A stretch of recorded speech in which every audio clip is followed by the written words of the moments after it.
আমি বললে বিশ্বাস করবা? মক্কাবাসী কি উত্তর দিয়েছিল জানেন? এত হেভি ওয়েটফুল একটা কথা বলেছিল। তারা বলেছিল অবশ্যই বিশ্বাস করব, কারণ মা জাররাবনা আলাইকা ইল্লা সিদকা, আমরা জীবনে কোনোদিন তোমার মুখে মিথ্যা শুনি নাই। সুবহানাল্লাহ কইবেন না?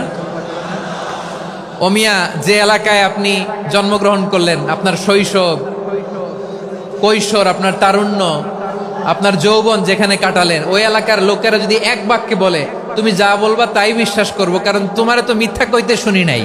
মা জাররাবনা আলাইকা ইল্লা সিদকা, we have never ever witnessed a single lie from you, আমরা জীবনে একটা মিথ্যা তোমার মুখ থেকে শুনি নাই। সুবহানাল্লাহ বলেন। দেখেন, এই কথার মাধ্যমে এক বাক্যে বিগত 40 বছরের সার্টিফিকেশন হয়ে গেছে। কথা বলেন ঠিক কিনা? বিগত 40 বছর আমার নবী মক্কায় কেমন লাইফ লিড করেছেন, এক বাক্যে সার্টিফিকেশন, মা জাররাবনা আলাইকা ইল্লা সিদকা।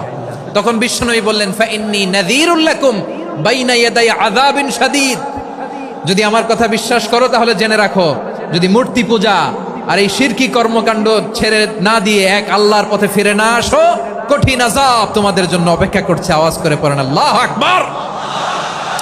ফাইন্নী নাযীরুল লাকুম বাইনা ইয়াদাই আযাবিন শাদীদ, ভয়ঙ্করতম শাস্তি তোমাদের জন্য অপেক্ষা করেছে, আমি সেই শাস্তির সতর্কতা দিতে এসেছি।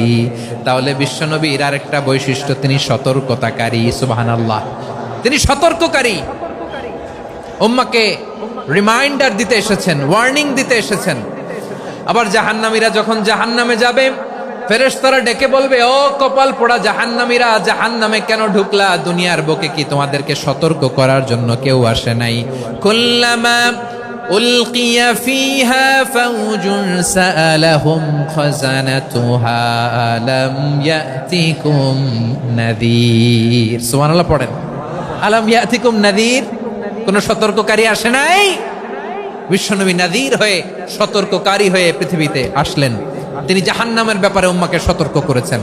জান্নাতকে যেমনি তিনি চমকপ্রদভাবে উম্মার সামনে পোট্রে করেছেন, চিত্রায়িত করেছেন, ঠিক অনুরূপভাবে ভয়ঙ্কর জাহান্নামকেও তিনি এই উম্মার সামনে পোট্রে করেছেন।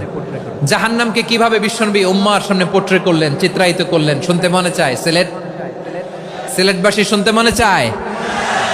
জান্নাতের কথা শুনে যেমনি জান্নাতে যাওয়ার ব্যাপারে আপনারা আগ্রহী হয়েছেন, জান্নাতের নাজ নেয়ামতের কথা শুনে, জান্নাতের ফিচার শুনে যেমনি জান্নাতে যাওয়ার ব্যাপারে আমরা উদ্বেলিত হয়েছি, উচ্ছ্বসিত হয়েছি, জাহান্নামের কথা শুনলে কিন্তু আমাদের কলিজা কেঁপে উঠবে।